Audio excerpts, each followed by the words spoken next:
গোবৰ্ধনা ইপিনে মানে ভাঙি অহাৰ সম্ভাৱনা আছে। গোবৰ্ধনা জিপি নেকি? গোবৰ্ধনা জিপি পৰে হা।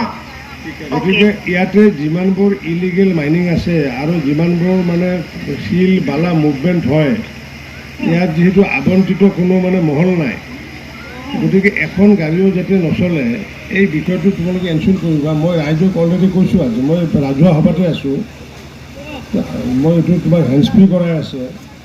গতিকে ৰাইজক মই কৈছোঁ, ৰাইজে সহযোগ কৰিব। ইলিগেল মাইনিং আৰু ইলিগেল মুভমেণ্ট, শিল বালিৰ যাতে ইয়াতে ইলিগেল যাতে মুভমেণ্ট যাতে নচলে, তুমি এইটো ফ'ৰ্চটো লগাই দিবা হা, যাতে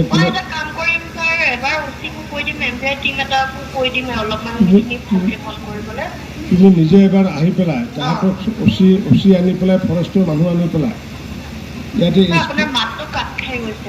তুমি একবাৰ মানে নিজে আহি পেলাই ফিজিকেলি তুমি ভেৰিফিকেশ্যন কৰিবা ক'ত ইলিগেল মাইনিংটো কৰি আছে, ৰাইজে দেখাই দিব। তুমি যিদিনা আহিবা সেইদিনা হয়তো ট্ৰাক নাথাকিব বা ডাম্পাৰ নাথাকিব, তাতে তুমি মানে অলপতে তুমি নিজে আহি পেলাই ইনস্পেকশ্যন কৰি যাবা হা। মানে অভিযোগ আনিছে, আৰু বিশেষকৈ এটা অভিযোগ আনিছে যে ইলিগেলি অবৈধভাৱে খনন কাৰ্য চলি আছে, আৰু অবৈধভাৱে খনন কাৰ্য চলি থকাৰ ফলস্বৰূপে আমাৰ যি ৱৰ্ল্ড বেংকৰ যি আমাৰ মথাউৰিটো নিৰ্মাণ কৰা হৈছিলে, সেই ৱৰ্ল্ড বেংকৰ মথাউৰিটো হয়তো আগন্তুক দিনত ক্ষতিগ্ৰস্ত হোৱাৰ সম্ভাৱনা আছে। আৰু সেইটো ক্ষতিগ্ৰস্ত হ'লে গোবৰ্ধনাৰ পূৰ্বৰ যেনেকুৱাকৈ 2004, 2007, 2008 যি বানপানী হৈছিলে, হয়তো তেনেকুৱা এটা হ'ব পাৰে।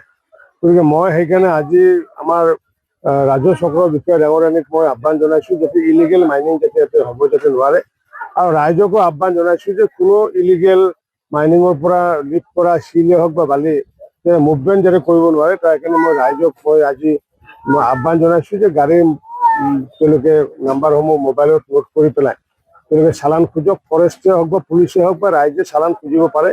কাৰণ ইলিগেল কাম বাধা দিয়াৰ কাৰণে ৰাইজৰো একে ক্ষমতা আছে, অকল যে পুলিচ বা ফৰেষ্টে পাৰিব তেনেকুৱা নহয়।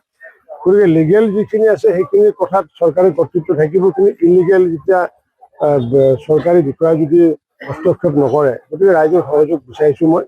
গতিকে কাইলৈৰ পৰা যাতে ইলিগেল ইয়াতে মাইনিং যাতে নহয়, আৰু ইলিগেল যি শিল বালিৰ মুভমেণ্ট যাতে আমাৰ গোবৰ্ধনাদি যাতে বন্ধ হয়, আৰু লগতে ইয়াতে ৰাজুকাতে হওক বা ইয়াতে হওক য'তে নহওক ইলিগেল মাইনিং বন্ধ কৰিব লাগিব, ইলিগেল মুভমেণ্ট বন্ধ কৰিব লাগিব। নিচুকাতে হওক বা খৈৰাবাৰীতে হওক বা গোবৰ্ধনাতে হওক, ইয়াতে বহুতে তেনেকুৱাকৈ দুষ্ট প্ৰকৃতিৰ কিছু যুৱকে গাড়ীসমূহৰ পৰা টকা কালেকশ্যন কৰে, যাৰ ফলস্বৰূপে আমি শ কোটি টকা ফৰেষ্টৰ পৰা যি ৰেভিনিউ আমি পাব লাগিছিলে, ইলিগেল মাইনিং হোৱাৰ কাৰণে আমি ৰেভিনিউবোৰ আজি চৰকাৰে নাপায়। গতিকে ইয়াতে যিহেতু মাইনিঙৰ ব্যৱস্থা বহুত ধৰণৰ আছে, গতিকে আবণ্টিত মহলক বাদ দি পেলাই আবণ্টিত মহলেও তেওঁলোকে যি চালান দিব লাগিব, উইদাউট চালান তেওঁলোকৰ গাড়ী মুভমেণ্ট কৰিব নোৱাৰিব। আবণ্টিত মহল থাকিব পাৰে, কিন্তু সেইটো বিটিআৰি নন বিটিআৰি বুলি কথা নাই, কাৰণ আমাৰ এইপিনেদি যেতিয়া যাব, মোৰ সমষ্টিৰ এইপিনেদি যেতিয়া যাব, ক'ৰ পৰা আহিছে ক'ৰ পৰা অহাৰ ডাঙৰ কথা নহয়, চালান লাগিব, এইটো কম্পালচাৰী এইটো।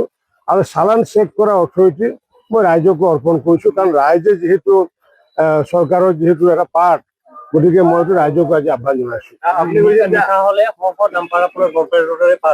সেইকাৰণে মই কৈছোঁ যে এইটো ক্ষেত্ৰত আমাৰ ৰাইজে সজাগ হ'ব লাগিব। ৰাইজে যদি সেই নিশা যদি অকণমান যদি ইয়াতে আহি পেলাই ওলাই আহে, তাত যদি আমি যদি প্ৰতিবাদ কৰোঁ, কাৰণ যিসকলে ঘোষখোৰ মানে চোৰ জাতীয় অফিচাৰ আছে, চোৰ জাতীয় পুলিচৰ বিষয়া আছে, চোৰ জাতীয় ডকাইত জাতীয় ফৰেষ্টৰ বিষয়া যদি আছে, তেওঁলোকেতো নিশা আহিব যাবই দিব।